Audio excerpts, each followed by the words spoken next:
Myself Aarati Joshi, Assistant Professor in Commerce, METS College of Advanced Studies. Today, I am going to take a topic from the subject Corporate Accounting, and my topic is Income from Non-Performing Assets, NPA. Income of the bank is recognized under two classification of the assets, that is standard assets or performing assets and non-performing assets. And what do you mean by a standard assets or performing assets? An asset is treated as performing assets when the income generated from those assets, like the secured interest from that asset, is promptly payment and there is no overdue and there is no irregularity in the income recognition. Those kind of assets we call it as performing assets or standard assets. Performing assets or standard assets, the interest secured from these assets are promptly and there is no overdue and there is no irregularity from the income recognized by the bank through these assets. But in the case of non-performing assets, according to the guidelines of the RBI, those assets are really unpaid or really irregular in their mode of payment. And according to that RBI guidelines, there should be a fixed period, and after that fixed period, it should be considered as the non-performing assets. So when we come into the asset classification, the most important asset or the income from the bank is the loans and advances. Loans and advances comprising of like term loans, overdrafts, cash credits, bills discounted and purchased, like all the term loans are considered as the income recognition from the side of the bank. So how the bank is classified those assets into, that is standard assets or performing assets and non-performing assets. So let's discuss about that. What is standard assets? Standard assets or performing assets are those assets when the risk of those assets are normal credit risk, that the bank has some hope that it will be recovered. So such type of asset is called the standard assets, and the provisions provided by the bank for those assets are 40%. So when we do the problem of asset classification of the bank, it is very important to study about the provisions that given to these assets. These assets classification is very important. So focus on that provisions, that then such standard assets are given, the bank will give 40% provision. Then next, that is substandard assets. Then which type of asset is called the substandard assets? Actually, the substandard assets are non-performing assets when it is not exceeding the 12 months. When not exceeding the 12 months, because in this assets classification, the RBI will definitely declare a fixed period of these assets. So it is very important to study about the fixed period, how much the RBI is given to these assets classification. So in this substandard assets, non-performing assets are not exceeding 12 months, and the provisions assigned for this substandard asset is 15%. And then next classification of non-performing asset is doubtful debts. Then again a question arises, which type of asset is called as doubtful debts? In this doubtful debts, these are non-performing assets, and when it is exceeding the 12 months. When the bank recognizes it as a doubtful debts when it exceeding the fixed 12 months. Then again the doubtful assets are classified into unsecured portion and secured portion. For the unsecured portion, the provision provided by the bank is 100%. For the secured portion, it is again subdivided into according to the fixed period. That is, up to 1 year in secured portion, the provision provided is 25%. When up to 1 to 3 years, the provision provided is 40%. And it is above 3 years, they will give 100% provision. So this is the classification of the doubtful debts. Doubtful debts is again classified into unsecured and secured. Then the last classification, that is loss assets.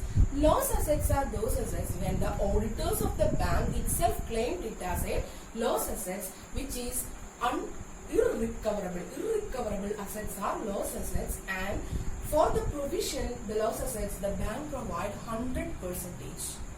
So these are the classification of performing, that is standard assets, and non-performing assets are substandard assets, doubtful assets, and loss assets. So this is a problem of bank assets, and you are assigned to find out the provision on advances. And what we do is that here to find out the total amount of the assets. And after we get the provision on advances, what we do that we will show it when final account of the banking account. We will show it in the schedule 5 other liabilities and provision in the balance sheet, and we will show in the profit and loss account in the provisions and contingencies. This is the accounting treatment of the provisional advances. So let's find out the provisional advances. That is, in this problem we have given bills purchased and discounted, cash credit, overdraft, etc. term loans as the assets, non-performing assets of the one bank is given. Then what will we do that we find out the total of standard assets, we find out the substandard assets total and doubtful assets total. And here the standard assets, how we get 1 crore 50 lakh, that is by adding 15 lakh plus 6 lakh, 65 lakh plus 70 lakh. What will we get? We get 1 crore 50 lakh. And substandard assets total 4 lakh plus 10 lakh plus 5 lakh 45,000. What we get? We get 19 lakh 45,000. And for the doubtful debts, we are get up to 1 year, 1 to 3 year, and above 3 year as is classification. So find out the total of these doubtful debts assets. What we get? 2,50,000 plus 2,30,000 plus 1,70,000 plus 50,000 plus 5 lakh plus 6,50,000 plus 3,50,000 plus 2,20,000. We get the doubtful assets are 21,50,000. So this is the working note of the total, finding out of standard, substandard, and doubtful assets. And after getting this total, we really enter into the problem of provisional advances. So here we enter into how to solve the problem of calculation of provisional advances. What we have to do is to draw this type of 4 columns, amount, percentage of provision, and the amount of provision. Then write the standard assets, substandard assets, doubtful assets, unsecured portion and secured portion, then loss assets. So then standard assets, first we find out that total amount of the standard asset is what? 1 crore 50 lakh. So write it down here. And the percentage of the provision is what? The standard assets, that is 0.40. So 1 crore 50 lakh into 0.40 by 100, we get what? 60,000 amount. So we write here. Then substandard assets, the total of the substandard asset is what? 19,45,000. So 19,45,000 we write here, and the provision for the substandard asset is what? It is 15%, 15%. So 19,45,000 into 15 by 100, what we get?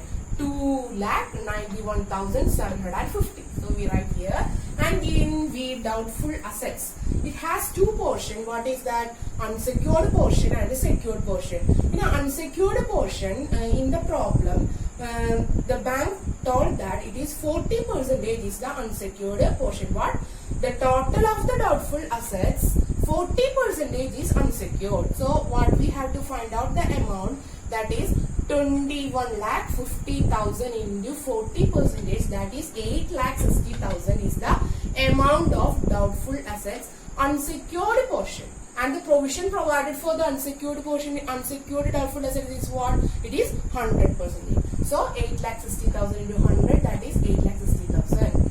And then we get into the secured portion. Secured portion has again 3 classification, that is up to 1 year, 1 to 3 year, and above 3 year. So these amounts are clearly given in the problem. What we have to do is that write down the problem and we have said that it is 40, unsecured portion is 40, then the secured portion of the doubtful assets will be what? It is 60%. So 7,50,000 into 60 by 100, we got the amount that is 4,50,000.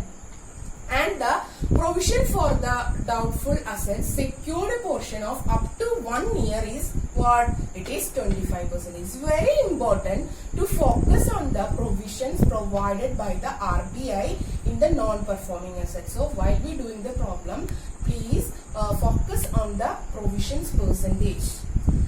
Then up to 1 year it is what is 25%. So 4,50,000 into 25 by 100, we get 1,12,500. Then 1 to 3 year is what? 8,80,000 is the problem question. Then 8,80,000 into 60 by 100, we get the amount what? Doubtful asset 5,28,000, and the provision provided to 1 to 3 year is 40%. So 5,28,000 into 40 by 100, we get what? 2,11,200. Then above 3 year, it is 5,20,000 the problem given. Then 60 by 100, we get 3,12,000 is the amount. Then 3,12,000 provision is 100. Then 3,12,000 into 100, then 3,12,000 itself. Then we get into the loss assets. Loss assets, we have found out that it is 2,70,000. There is no 40% or 60% in here. Loss assets is clearly given the problem, that is it is 2,70,000, and the provision provided for the loss asset is what? 100%. So 2,70,000 into 100, we get 2,70,000 itself. Then last we do what? We total all these amount: standard assets, substandard assets, doubtful assets, and the loss assets. We get 21,17,450. This is the total provision on advances. So here we solve the problem and we conclude that we got the answer. Total provision on advances is what? That is 21,17,450. Then accounting treatment of total provision on advances in the final account of bank revenue is what? We will show in the profit and loss account in the head of expenditure as provisions and the contingencies, and in the balance sheet we shown under the head schedule number 5, that is other liabilities and the provision. So this is the accounting treatment of the provision on advances. Okay, thank you. Hope you all well understood about this problem